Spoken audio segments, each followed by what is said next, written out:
PSSI akan menggelar rapat untuk mengevaluasi kegagalan timnas di putaran keempat kualifikasi Piala Dunia 2026 zona Asia.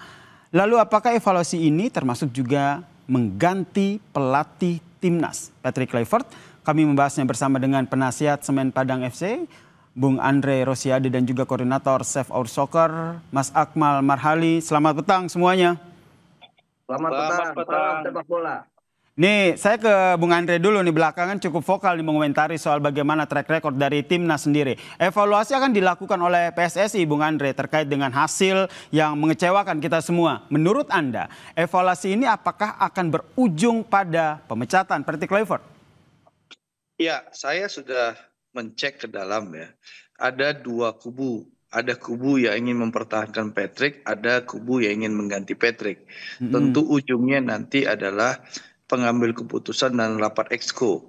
Ya bisa saja voting nanti. Ya karena ada perbedaan ini. Itu satu. Yang kedua, kalau melalui evaluasi tentu harus dievaluasi. Kalau menurut saya Patrick ini harus keluar, dipecat segera. Karena apa? Ini saya dapat informasi lagi ya, bahwa dari Ordal ya, bahwa selama di Arab, waktu round 4 ini, bisa ditanyakan saja nanti dengan pemain-pemain kita yang hadir. Itu tidak ada simulasi di lapangan untuk taktik yang akan diterapkan oleh pelatih. Ya, saya ini pengelola klub. Ya, saya tahu kalau pelatih ingin melawan sesuatu tim, dia membangun strategi. Nah, strategi itu biasanya dilatih di lapangan, lalu disimulasikan di lapangan untuk bisa diterapkan. Ya, informasi yang saya dapatkan selama di Arab Saudi, waktu latihan tidak ada. Oke, waktu latihan tidak ada ya? Technical meeting itu dilakukan hanya sebatas 15 menit sebelum berangkat ke lapangan gitu loh. Jadi ini menunjukkan memang tim kepelatihan terbaik dalam tanda kutip ini memang tidak siap dan tidak mampu memimpin timnas kita. Jadi memang itulah fakta-fakta informasi orang dalam yang saya dapatkan, bahwa memang latihan-latihan di Arab itu hanya sebatas pemanasan saja itu loh. Tidak ada latihan taktikal ya, simulasi permainan atau simulasi strategi sesuai rencana strategi yang akan diterapkan di lapangan. Menarik nih yang disampaikan Bung Andre nih, informasi. Menurut saya dan saya rasa gimana apa nih, yang saya sampaikan ini nanti pasti akan dibongkar di rapat exco nanti gitu loh. Saya rasa ini akan dibongkar, dilaporkan secara detail informasi yang saya dapatkan dari berbagai pihak orang dalam PSSI sendiri. Jadi bukan satu sumber ya, banyak sumber yang saya dapatkan. Jadi pernyataan Bung Andre ini bisa dipertanggungjawabkan ya begitu ya, bahwa tidak ada simulasi sebelum pertandingan. Kemudian yang menarik masih ke Bung Andre. Jadi gini ya, Sir, banyak yang tidak puas tapi takut bersuara sendiri. Akhirnya mereka menitipkan pesan kepada saya itu loh.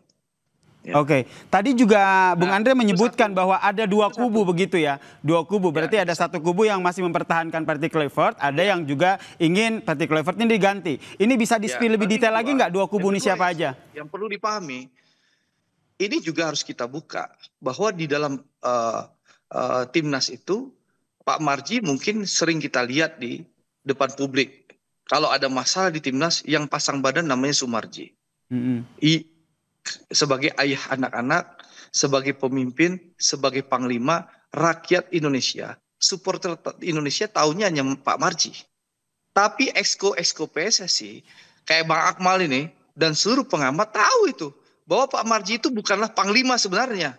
Jadi meskipun secara kepangkatan ya, Pak Marji ini exco, Pak Marji ini ketua BTN atau kepala BTN namanya? Ketua BTN. Ketua BTN. Exco PSSI, bahkan manajer timnas. Tapi day to day timnas itu dikuasai oleh 2S. Ya, 2S. Satu orang Indonesia, perempuan, satu orang Maroko. Nah, saya buka saja. 2S ini yang mengendalikan PSSI, mengendalikan timnas Indonesia. Sampai di situ dulu ya, Bung Andre, saya mau konfirmasi juga nih ke Bung Akmal. Podcast yang kemarin itu, ya, yang viral di waktu kita mau bertanding melawan Irak, ada podcast itu atas izin 2S itu, tanpa sepengetahuan Pak Sumarji. Dah, cukup itu bocoran saya dulu, supaya rakyat mulai paham, supporter mulai kritis itu. Terima kasih. Oke, saya ke Bung Akmal. Bung Akmal juga melihat kondisi ini juga terjadi di PSSI dan juga bagaimana pengelolaan timnas kita sendiri. Ya, yang pertama adalah evaluasi harus dan itu biasa dilakukan setiap event selesai ya. Tapi evaluasi yang harus dilakukan saat ini bukan cuma sebatas bicara menang kalah, bukan cuma bicara hasil dari pertandingan yang kita mainkan. Kita kalah 2-3 dari Arab Saudi, kita kalah 0-1 dari Irak, kita gagal lolos Piala Dunia. Tapi evaluasinya harus utuh menyeluruh. Saya setuju tadi yang disampaikan oleh Pak Sumarji dalam wawancara bahwa akan dibongkar semuanya, termasuk misalnya evaluasi terkait dengan posisi dan cara maintenance Kluivert di tim nasional. Pelatih Kluivert ini kan pelatih tim nasional Indonesia, tapi waktunya di Indonesia lebih sedikit dibandingkan dia ada di Belanda. Nah, ini kan akan memakan biaya yang sangat besar tentunya, ditambah dia juga tidak bisa mengenal kultur sepak bola Indonesia secara dalam. Harusnya Patrick Kluivert sebagai pelatih lebih banyak berada di Indonesia, kemudian memantau kompetisi sepak bola Indonesia, sekaligus juga berdiskusi dengan pelatih-pelatih di Liga 1, Liga 2, terkait apa yang dia inginkan, konsep yang diinginkan di tim nasional, sehingga semua klub memahami secara utuh menyeluruh tentang keinginan atau SNI, standar nasional Indonesianya, itu tercapai ketika main di tim nasional. Ini kan tidak. Beberapa kali Patrick Kluivert ada datang ke Indonesia itu jelang pertandingan, setelah selesai pulang. Bahkan sekarang ketika kemudian para pemain kembali ke Indonesia, dia langsung kembali Belanda. Jadi datang dari Belanda, kembali dari Belanda. Nah, ini tim nasional Indonesia atau tim nasional Belanda sebenarnya Patrick Kluivert ini. Nah, ini yang juga harus dievaluasi. Artinya ke depan Patrick Kluivert ini kalau memang tetap menjadi pelatih Indonesia ya harus banyak tinggal di Indonesia, gitu kan. Walaupun memang pemain nasional kita saat ini mayoritas adalah pemain yang main di Eropa, khususnya di Belanda. Tapi status Patrick Kluivert adalah pelatih tim nasional Indonesia, maka dia harus ada di Indonesia. Nah, ini salah satu catatan. Yang kedua adalah Patrick Kluivert juga harus memahami kultur dan budaya bangsa Indonesia, sehingga cara pendekatannya pun bisa dilakukan dengan cara pendekatan yang kultur Indonesianya kental sekali. Nah, ini yang belum terlihat. Saya melihat ada jarak antara Patrick Kluivert dengan para pemain, gitu, khususnya dalam komunikasi dan sebagainya. Memang itu karakter setiap pelatih beda-beda, tapi setidaknya ini juga ikut mempengaruhi bagaimana mentalitas dan psikologi pemain di lapangan. Kepercayaan pelatih itu sangat penting sekali. Nah, ketika kemudian pelatih jarang atau sedikit berkomunikasi dengan pemain, itu juga kemudian menjadi sumber masalah ketika pemain bertanding. Banyak yang harus dievaluasi ya Mas Akmal ya, termasuk tadi tinggal di Indonesia dan juga soal kultur nih. Jadi menurut Mas Akmal sendiri harus mundur atau cukup dievaluasi saja? Jangan dijawab dulu ya Mas Akmal ya. Kita akan masih melanjutkan perbincangan kita usai jeda di Kompas Petang. Tetaplah bersama kami.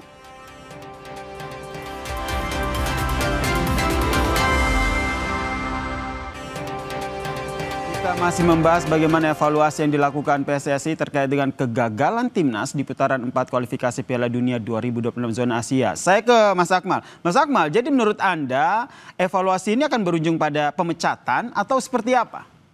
Ya, seperti tadi disampaikan ada dua kubu, akan ada yang mempertahankan, ada yang kemudian meminta untuk diganti. Cuma permasalahannya adalah untuk mengganti, ini kan harus dipikirkan juga, pastinya ada kompensasi karena Patrick Kluivert ini dikontrak sampai 2027. Klausulnya seperti apa? Kalau klausulnya misalnya bila gagal ke Piala Dunia maka berakhir masa kontraknya, maka tidak akan ada kompensasi. Tapi kalau tidak ada klausul itu, maka kemudian harus ada kompensasi. Yang dengar-dengar katanya kompensasinya sekitar 80 miliar satu tim staf pelatih itu. Ini jumlah yang sangat besar. Satu itu. Yang kedua, kalau kita lihat sebenarnya Patrick Kluivert dari pernyataannya tadi itu sudah pasrah. Saya tidak tahu apa yang akan terjadi ke depan. Seperti itu kan. Artinya dia menunggu keputusan dari PSSI. Karena kalau dia menunggu kemudian dia dipecat, dia dapat kompensasi. Nah, ini yang kemudian menjadi si malakama buat PSSI sendiri. Apakah kemudian harus keluar duit lagi? Kemarin Sintayong dipecat kan juga ada kompensasi juga. Patrick Kluivert dipecat ada kompensasi juga. Nah, bicara kompensasi ini yang akan seru nanti di rapat evaluasi. Kalau kemudian dinyatakan bahwa Patrick Kluivert disepakati misalnya dari sekian exco, kalau kemudian ada voting, menyatakan Patrick Kluivert harus dilepas misalnya. Tapi menurut Anda sebagai koordinator Save Our Soccer untuk masa depan sepak bola kita gimana nih Mas Akmal? masa depan sepak bola kita cerah, ada atau tidak ada Patrick Kluivert, masa depan sepak bola kita tetap cerah dengan catatan kita harus mempertahankan apa yang kita raih saat ini. Nah, Oke, siapapun nanti pelatih penggantinya itu akan kerjanya lebih ringan. Kenapa lebih ringan? Karena akan memulai lagi, tidak ada kan event Piala Dunia. Yang ada baik. ke depan adalah eventnya itu bertahap. Ada Piala AFF 2026, ada Piala Asia. Jadi mereka pelatih baru misalnya kalau kemudian Patrick Kluivert dipecat akan bekerja lebih mudah karena tahapan anak tangga, sehingga kemudian berbeda dengan Mm-mm. Kluivert, tiba-tiba dia Oke, sudah harus menangani tim nasional Indonesia di round 4 Piala Dunia. Nah, baik. ini yang kemudian menjadi catatan. Jadi menurut saya Patrick Kluivert out atau Patrick Kluivert stay ini Mm-mm. akan sangat ditentukan di rapat exco, utamanya tadi masalah kompensasi. Baik, Kemudian tahan catatan sampai saya di situ ya. Soal kompensasi ini juga saya ingin tanyakan berikutnya ke Bung adalah Andre. Menurut Anda yang tadi katanya banyak informasi dari orang dalam, ini kompensasi yang tadi katanya sampai 80 M ini bakal jadi pertimbangan yang sangat urgensi sehingga membuat Patrick Kluivert ini tetap ditahan atau bagaimana? Ya, ini kan ada informasi bahwa Mm-mm. diduga kompensasi 14 orang ini 80 miliar. Tapi informasi yang saya dapatkan juga, kontrak ini kan tidak pernah dilihat oleh exco-exco yang lain di PSSI. Bahkan Sekjen PSSI dan Kesekjenan pun tidak tahu eh, kontrak Patrick Kluivert itu isinya apa. Ini saya dapatkan informasi dari berbagai sumber di dalam PSSI. Tidak ada dokumen kontrak itu dipegang oleh Kesekjenan, Mm. lalu Exco tidak pernah melihat kontrak itu. Kontrak itu informasinya dipegang oleh GSI. Tapi GSI pun dikejar nggak tahu juga. GSI itu apa? Adalah perusahaan yang dibentuk oleh PSSI untuk Mm. menampung kerjasama kontrak-kontrak antara timnas dengan pihak ketiga. Oke. Ditambah juga yang urusan jual tiket timnas. Itu GSI ya, supaya tahu. Nah, Baik. GSI inilah yang bertugas untuk membayar gaji pelatih Mm. ya. Tapi kontrak ini tidak pernah dipegang oleh siapa-siapa. Baik, ini yang masih menjadi Diduga, rahasia begitu ya terkait dengan kontrak ini. Saya ingin informasinya. bertanya Bung Andre, maaf saya Sebentar, potong. ini belum selesai nih. Oke, oke, lanjutkan, Diduga silakan. kontrak itu Mm. dipegang oleh S tadi, yang seorang perempuan dengan pengacaranya. Oke. Jadi Anda bisa tanya sama Exco PSSI, Mm. pernah lihat nggak kontrak itu? Saya rasa seluruh Exco PSSI pasti bilang nggak. Mungkin Pak Sumarji pun ketua BTN belum pernah lihat kontraknya Patrick Kluivert itu. Baik, ini nanti kita konfirmasi nih Sampai ke hari ini saya bicara ya, nggak Exco, tahu gara-gara PSSI saya dan bicara nanti juga kontrak manajer ini timnas di-share begitu di ya. grup.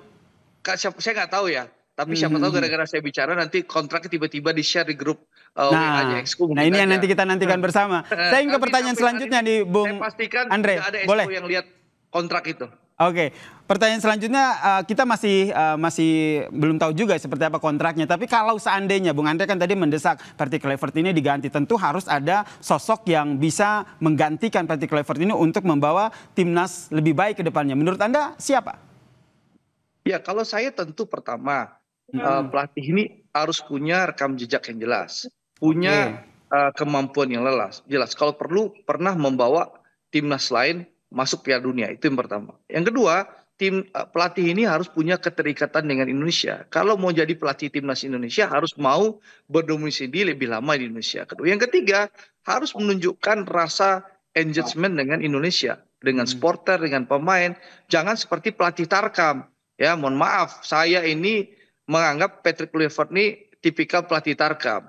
Hanya datang di saat mau tanding gitu loh. Lalu abis itu langsung pulang. Jadi nggak ada rasa kebersamaan dan rasa engagement dengan tim gitu loh. Mm-mm. Jadi inilah dasar nanti yang akan diambil keputusan oleh Exco dan PSSI siapa yang akan menggantikan Patrick Kluivert dengan catatan Exco PSSI sepakat untuk memecat Patrick Oke. Kluivert. Tapi kalau saya dengar Mm. mayoritas Exco itu menginginkan Patrick Kluivert dipecat sesuai dengan aspirasi mayoritas rakyat Indonesia. Ya, Baik, tentu saja tapi ini kita memang masih masih tunggu ada ya yang hasil ingin dari mempertahankan Patrick evaluasi Kluivert, Exco memang ada. PSSI ini sendiri ya. Tapi soal siapa penggantinya itu kira-kira sudah ada bayangan belum nih, Bung Andre? Siapa gitu namanya? Kalau saya Hmm. tidak ada salahnya kalau kita bawa kembali Coach Sintayong untuk kembali ke Indonesia. Dalam dunia sepak bola CLBK itu biasa. Anda Hmm. lihat pelatih Arab Saudi yang mengalahkan kita di round 4 kemarin itu adalah pelatih yang sudah pernah dipecat oleh Arab Saudi, lalu ditarik kembali menjadi pelatih Arab Saudi dan mengalahkan kita di round 4 kemarin. Jadi dalam Oke. dunia sepak bola, CLBK itu hal yang wajar dan lumrah. CLBK adalah hal yang wajar dan lumrah. Mas Akmal sepakat? Ya jadi gini, untuk saya kasih solusi untuk PSSI kalau kemudian Patrick Kluivert harus diganti karena Vox Populi Vox Dei. Suara rakyat adalah suara Tuhan. Dorongan rakyat untuk pecat Patrick Kluivert ini kan sangat besar. Jadi solusinya seperti yang pernah dilakukan oleh Adana Danspor klub Turki, di mana ketika dia melepas kontraknya Patrick Kluivert, Patrick Kluivert tidak dipecat karena harus ada kompensasi besar. Ketika itu 150.000 euro per bulan yang harus dibayar atau sekitar 2,3 miliar. Dan akhirnya Adana menjadikan Patrick Kluivert itu sebagai direktur teknik atau direktur tim nasional ketika itu, sehingga kemudian tidak ada pemecatan, hanya pengalihan, dan itu dilakukan oleh PSSI kepada Mochi, pelatih tim nasional putri. Cuma permasalahannya sekarang kalau siapa yang harus menggantikan, menurut saya yang menggantikan Patrick Kluivert adalah pelatih yang kriterianya adalah bisa mengangkat level permainan tim nasional kita ke depannya. Jangan sampai kemudian levelnya menurun. Kalau siapa, saya bercanda, kelihatannya ET yang akan menggantikan Patrick Kluivert gitu kan. Oke. ET ini bukan Pak Erick Thohir ya, Erik ten Hag. Oke, jadi menurut Anda ini, jadi Anda tidak sepaham begitu dengan Bung Andre Rosiade ya, CLBK begitu? Kalau saya sih gini, kalau saya lebih kepada CLBK-nya mungkin akan terjadi, tapi kan situasi dan kondisi masyarakat Indonesia ada yang terbelah juga kalau CLBK. Makanya kemungkinan pelatih baru kalau mau mengambil jalan tengah, biar tidak ada permasalahan. Karena kalau misalnya Sintayong kembali kemudian gagal, Sintayong akan tekanannya akan sangat besar. Sintayong ini sudah mengakhiri karirnya dengan husnul khotimah, dengan menang 2-0 melawan Arab Saudi. Kalau dia kembali tapi kemudian prestasi menurun, ini akan jadi masalah juga, baik itu di level supporter sepak bola atau juga di level karirnya Coach Sintayong. Nah, kalau kemudian mau ambil jalan tengah, ya tidak di antara Coach Sintayong, tapi kemudian dicari pelatih yang lain. Misal salah contohnya yang dinominasikan Bernardo Tavares. Mungkin akan sangat mudah karena Bernardo Tavares sudah punya pengalaman sabar di sepak bola Indonesia. Nggak digaji di klubnya tapi masih bertahan. Nah, itu salah satu ciri mentalitas bagus ceritanya gitu kan. Oke, terakhir singkat saja untuk masing-masing. Bung Andre, menurut Anda yang harus dilakukan pertama oleh PSSI ini seperti apa? Singkat saja. PSSI harus segera melakukan rapat exco. Itu saran saya. Putuskan segera nasib Patrick Kluivert. Karena ini percakapan di media sosial semakin ramai. Semakin ditunda, ini efeknya bisa kemana-mana. Ya, itu saran saya sebagai sahabat, sebagai teman dari Pak Ketua Umum Pak Erick ya. Saya menyarankan segera ngambil keputusan ya. Karena kalau kita lihat percakapan di medsos itu sudah mulai ramai, bukan hanya Patrick Kluivert out, tapi juga Pak Erick out. Nah, saya nggak sepakat, orang yang nggak sepakat kalau Pak Erick out. Saya rasa Pak Erick harus tetap dipertahankan menjadi Ketua Umum PSSI. Tapi kalau tidak cepat mengambil keputusan, ini narasinya terus berkembang gitu loh. Kemarahan ini harus segera diantisipasi, di mana PSSI harus segera mengambil keputusan, jangan berlama-lama gitu loh. Sepakat. Kita sudah ambil poinnya, jangan berlama-lama, segera ambil keputusan ya. Yang terbukti gagal dan tidak mampu memimpin Indonesia gitu loh. Baik, saya yakin juga Mas Akmal juga sepakat PSSI segera ambil keputusan terkait dengan hasil timnas kita di laga menuju Piala Dunia ini. Terima kasih Bung Andre dan juga Mas Akmal telah bergabung bersama kami di Kompas Petang. Salam sehat semuanya. Ya, terima kasih. Salam sepak bola.